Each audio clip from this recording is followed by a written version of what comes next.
Je crois que c'est Xavier Bertrand qui dit, voilà, vous êtes antisioniste, anticolonialiste. Est-ce que vous revendiquez ces idées ? Le fait d'être contre des politiques d'apartheid, c'est tout. Mais que vient faire l'antisionisme dans une... Alors, ce qu'on parle, c'est d'une politique d'extrême droite, portée par aujourd'hui le gouvernement israélien. Le fait d'occuper des territoires... le fait de pouvoir coloniser des territoires aujourd'hui encore, pas simplement en Palestine, le fait de militer pour la dignité des peuples, me semble-t-il, c'est plutôt un mouvement démocratique qui doit porter ces valeurs-là.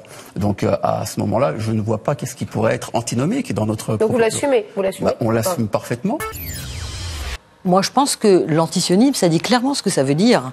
C'est être contre le sionisme, et le sionisme, c'est le régime de l'État d'Israël. Le régime de l'État français, c'est la République.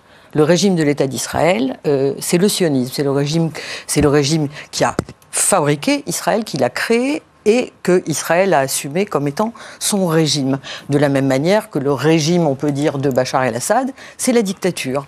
Si je m'oppose à la dictature syrienne, ce qui est le cas, ça ne veut pas dire que je demande la destruction de la Syrie.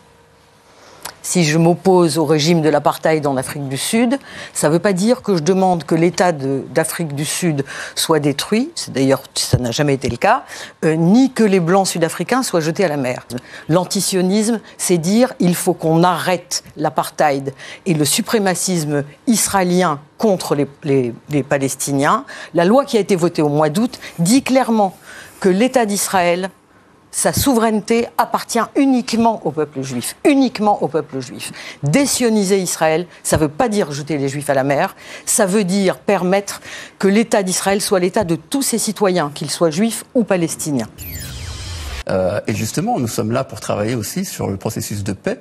Et la paix, d'abord, ça veut dire une chose, ça veut dire déjà reconnaître deux États et non pas faire l'impasse sur l'un. Une fois, le fait de mettre en otage toute une population, tout un peuple, toute une confession, c'est clairement pas chez l'UDMF qu'on va trouver ça.